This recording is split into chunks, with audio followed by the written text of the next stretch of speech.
A Associação dos Municípios da Região Carbonífera realiza seminário de agricultura. O governo de Minas Gerais vai fazer um levantamento de produtores e áreas prejudicadas pelo rompimento da barragem de Brumadinho. E os detalhes da investigação na Vale, empresa responsável pela barragem. Postos de saúde da região começam a imunização contra a febre amarela. Gestores do esporte da ANREC se reúnem e criam colegiado. E no esporte, a derrota do Tigre em casa contra o Brusque no Campeonato Catarinense. As notícias de Criciúma e do sul de Santa Catarina você confere a partir de agora, no ar pela TV Primavera, Informe Região.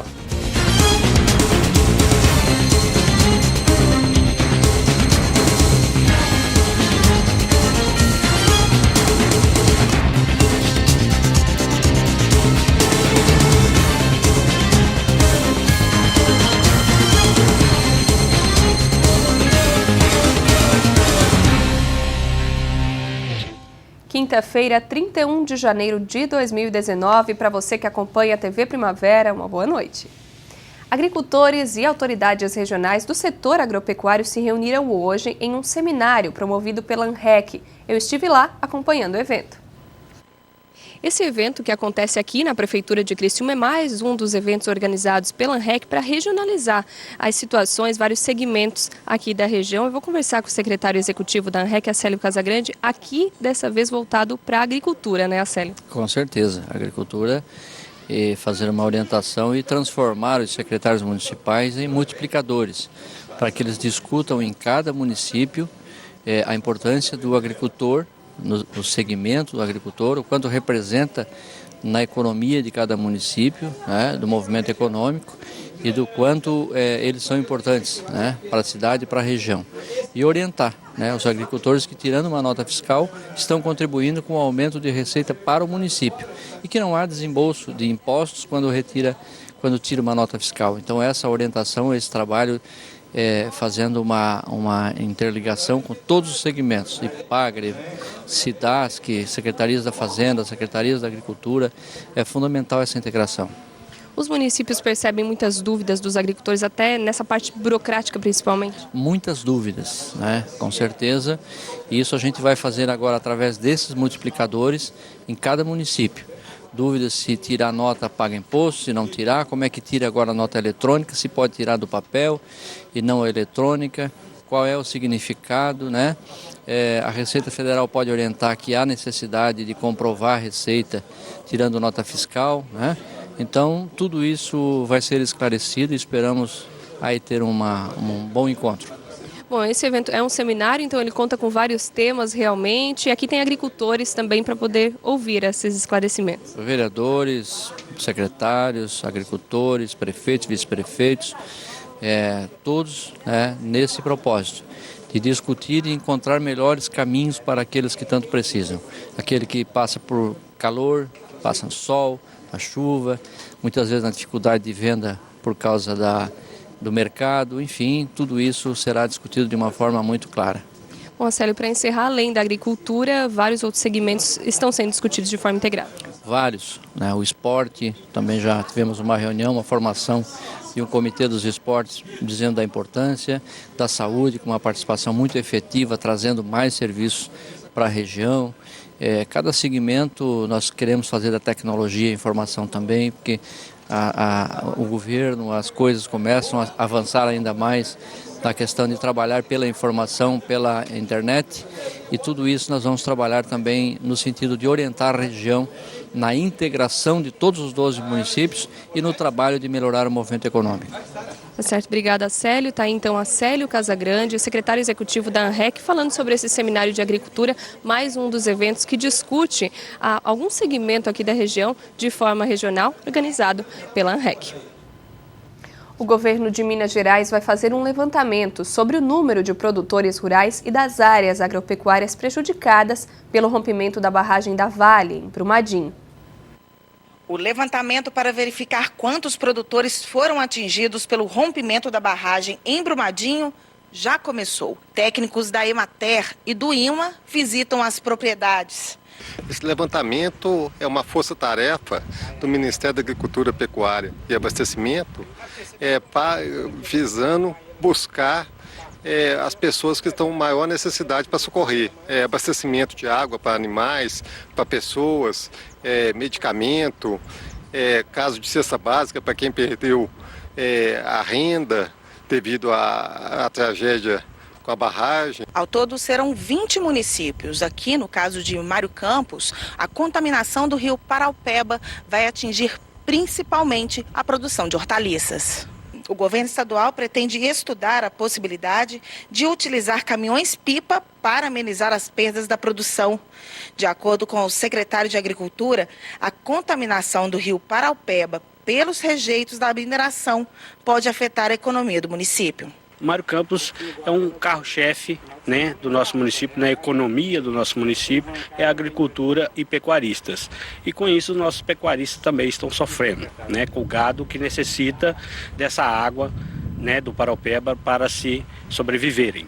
6 dias depois do rompimento da barragem do Córrego do Feijão, a lama já cobriu mais de 60 quilômetros do rio Paraupeba, provocando a mortandade de peixes e deixando dezenas de produtores sem água. O gado precisou ser afastado das margens do rio. A terra está seca. Situação aí, ó. E o produtor já contabiliza o prejuízo. Prejuízo total, né? Que a gente sobrevive da horta. O rio está todo afetado. Acabou com nós. Acabou com a horta, acabou com tudo. Não tem água nem para lavar a mão na horta, porque nós precisamos da água do Paraupeba. Na propriedade de Flávio, a história se repete. A máquina parada no campo indica que não é tempo bom de plantar. Os canteiros não receberam mudas novas. E, mais uma vez, o produtor não sabe o que fazer. A gente precisa da água para reproduzir, né? Agora tem que, felizmente, tem que parar, né? Porque a gente precisa, tem 6 funcionários e, como se diz, agora até quando vai ficar isso? A gente precisa da água, né? Agora acabou com tudo, né? Felizmente, esperar uma... O que está acontecendo hoje em Mário Campos pode se repetir em vários municípios mineiros. Donos de terras, produtores, até mesmo consumidor devem ser afetados. Até quando? Esta é a pergunta de dona Eliane, que infelizmente, por enquanto, não vai ter resposta. Minha horta também está lá toda queimada, não tem como você colher nada.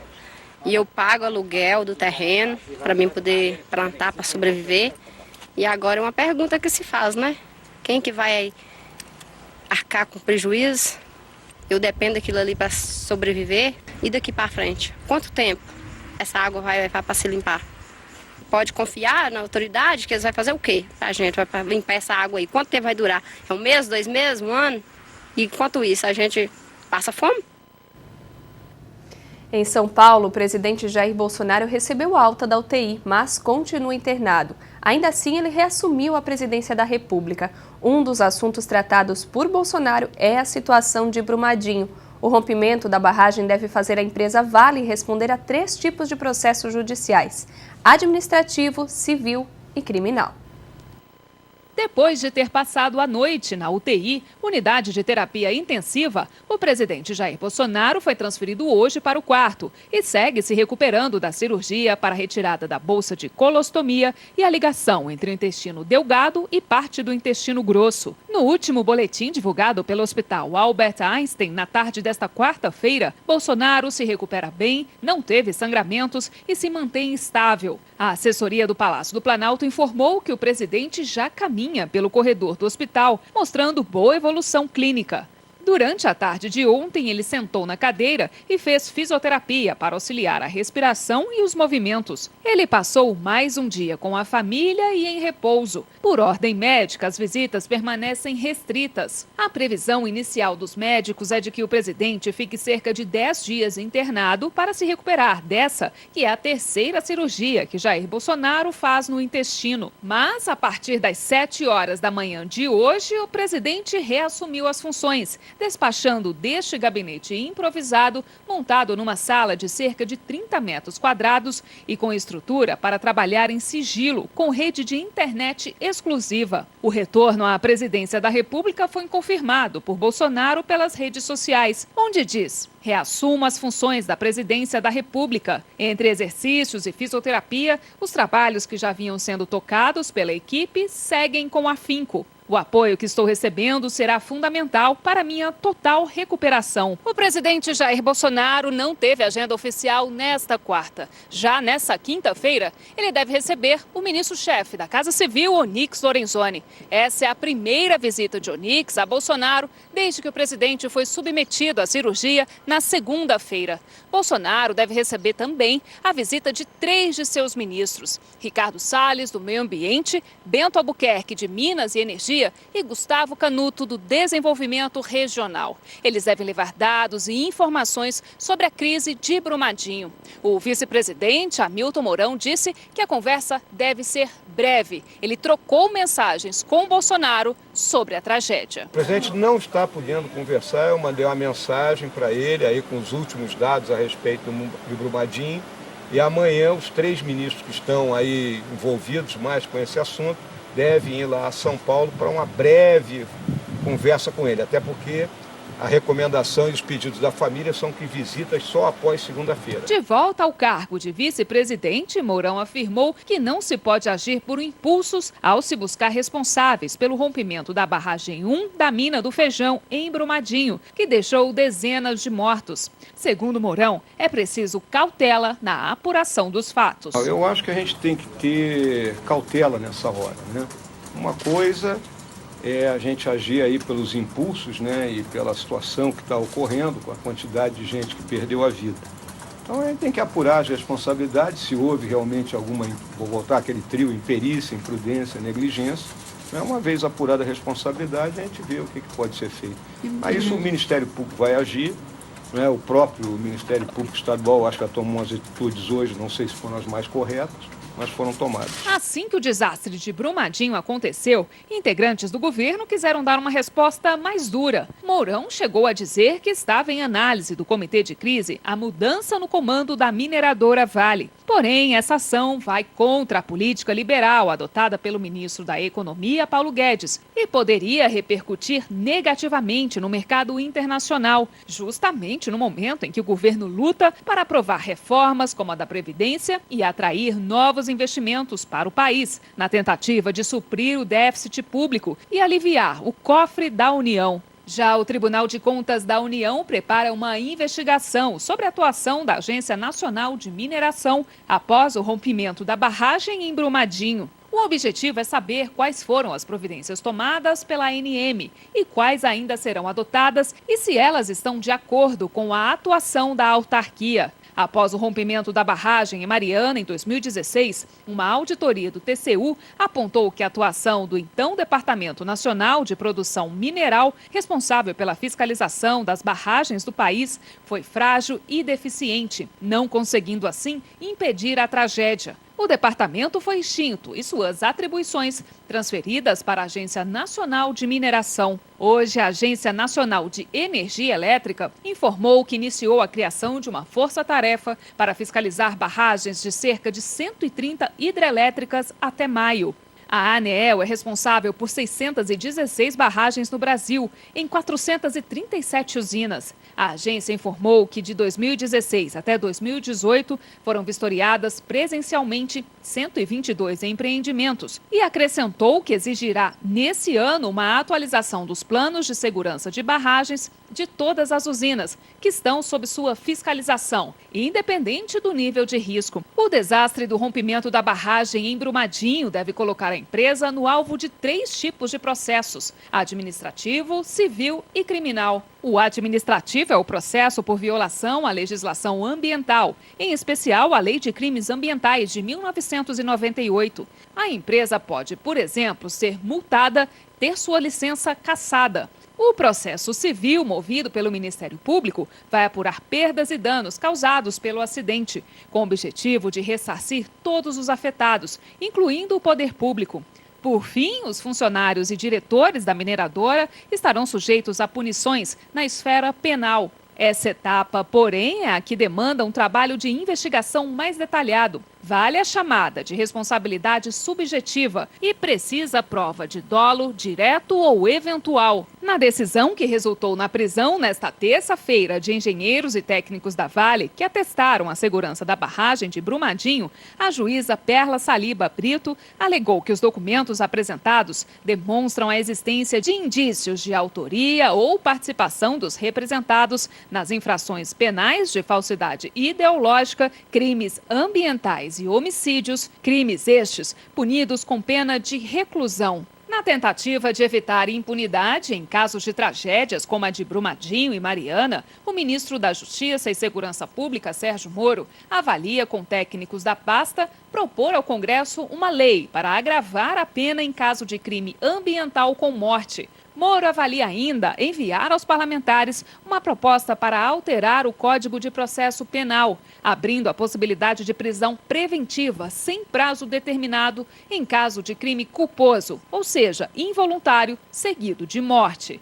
O Ministério da Saúde informou que vai liberar 192 milhões de reais a mais neste ano para o Sistema Público de Saúde de Minas Gerais. Segundo o ministro da pasta, Luiz Henrique Mandetta, os recursos serão enviados em 4 ou 6 parcelas e devem ser destinados a serviços já previstos, como ações de saúde bucal e mental, cirurgias e rede de urgência e emergência. A seguir, começa nesta sexta-feira a imunização contra a febre amarela nos postos de saúde da região.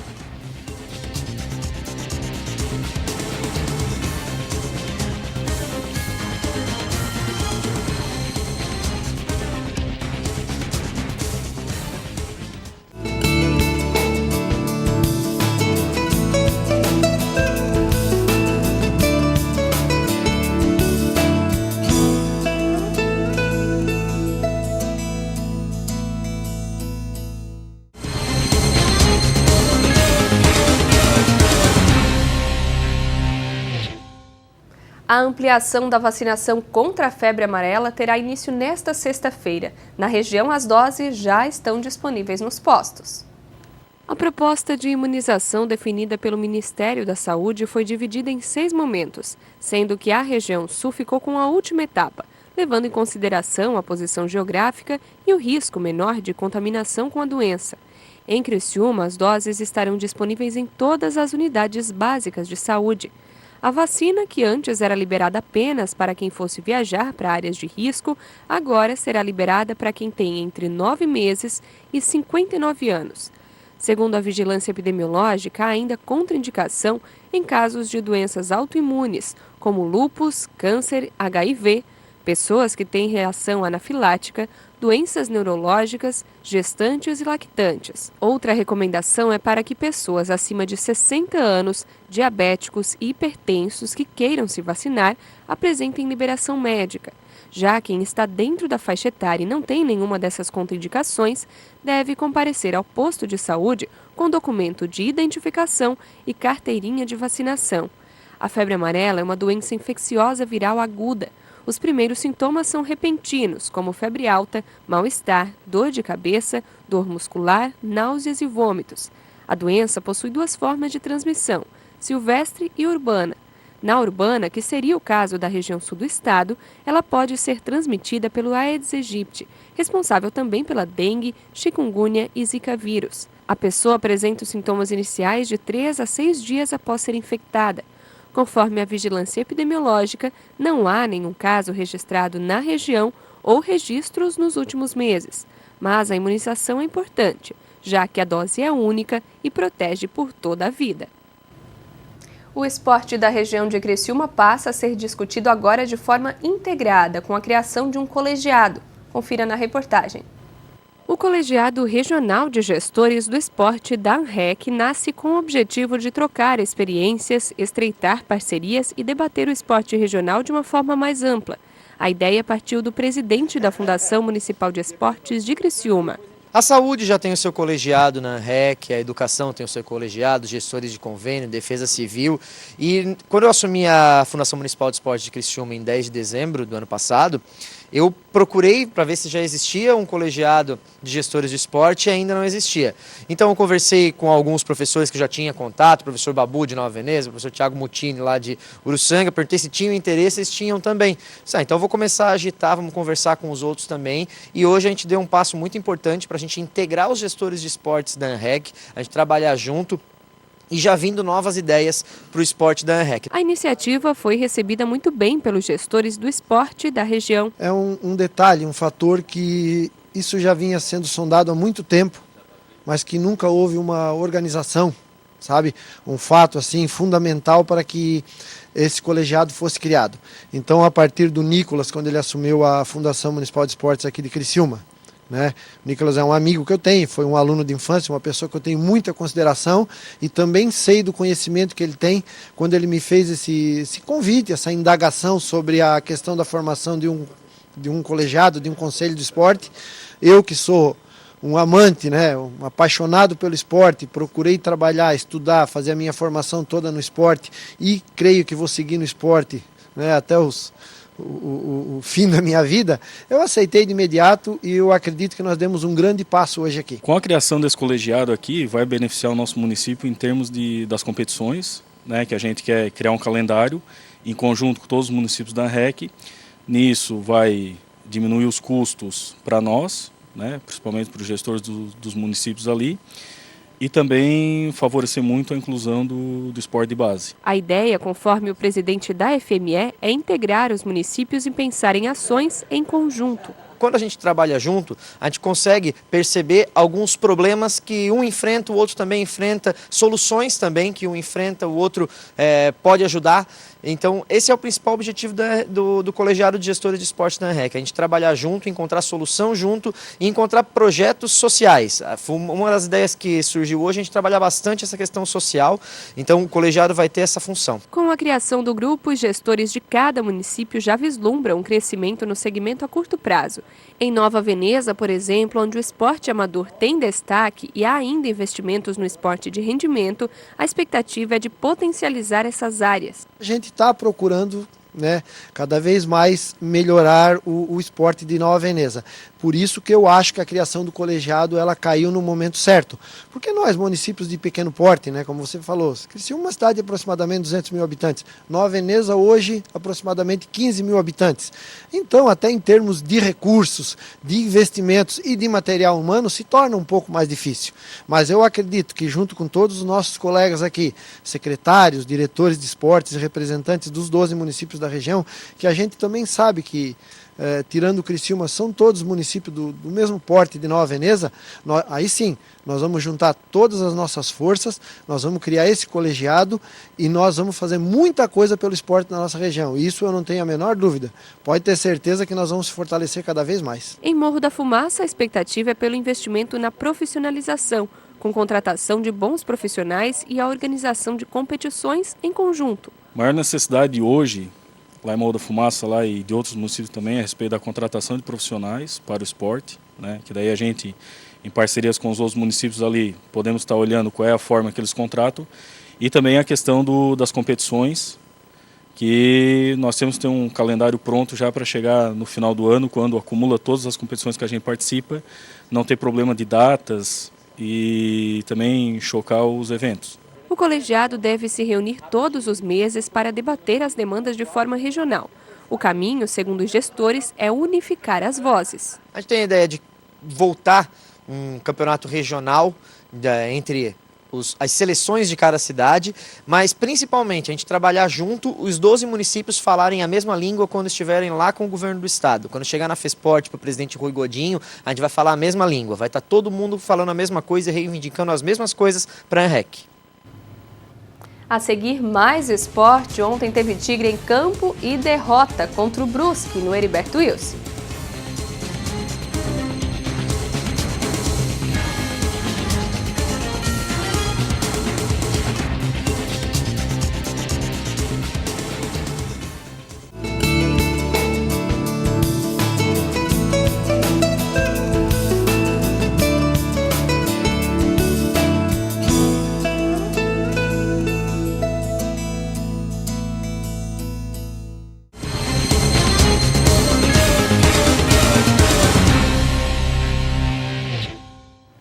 E agora o esporte, o Tigre enfrentou o Brusque na noite de ontem no Heriberto Wilson. A partida, válida pela 5ª rodada do Campeonato Catarinense, terminou em derrota para a equipe carvoeira. O gol da partida saiu aos 37 minutos. Após Jefferson Renan arrancar pela esquerda, o meio-campista deixou o zagueiro Nino no chão. Tirou a marcação do Maicon e deixou o caminho livre para Clebinho, que recebeu e chutou forte no meio do gol de Bruno Grassi. 1-0 para o Brusque na casa do time carvoeiro. O professor nos passa muita tranquilidade, que a gente está no caminho certo. Futebol é detalhe, infelizmente o detalhe não está a nosso favor, mas a partir do momento que a bola entrar, as coisas vão melhorar. Apesar da vitória do Brusque, foi uma partida cheia de oportunidades para o Criciúma. Só faltou mesmo o gol.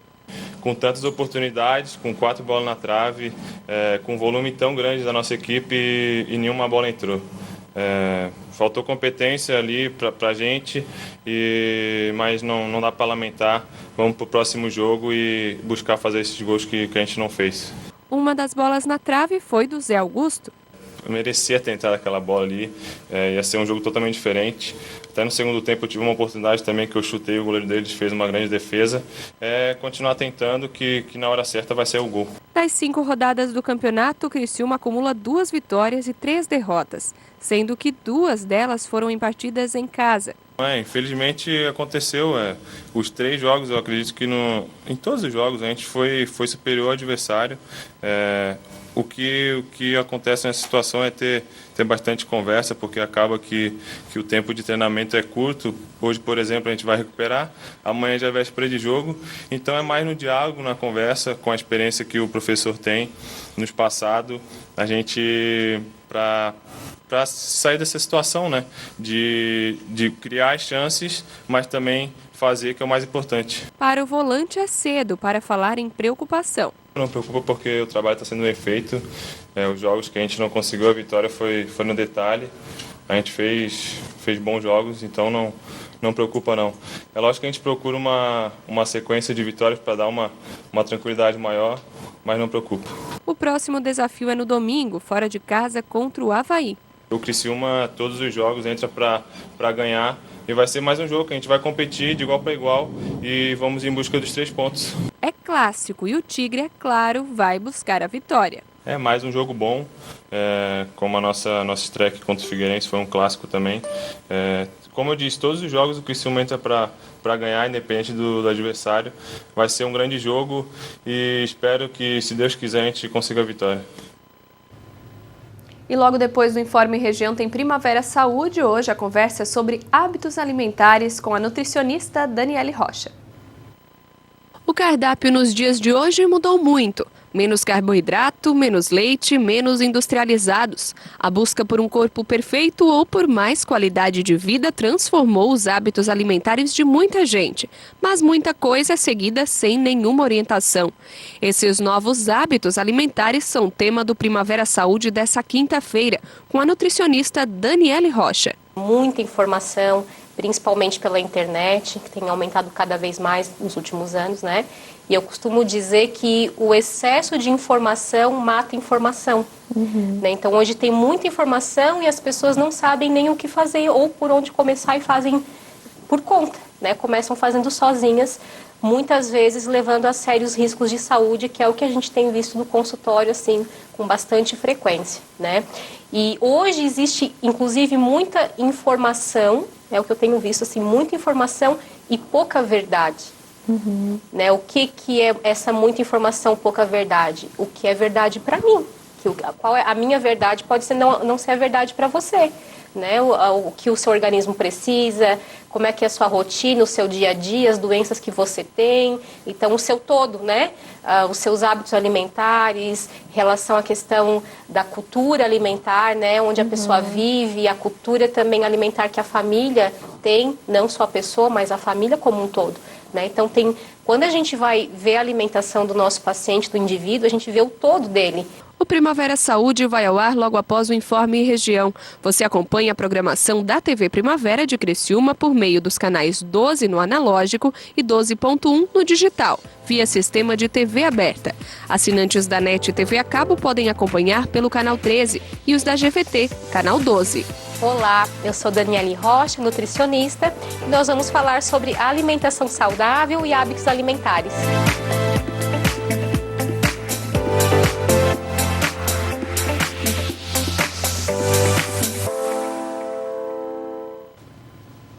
O Informe Região vai ficando por aqui. Uma boa noite para você. A gente se vê novamente amanhã, se Deus quiser. Até lá!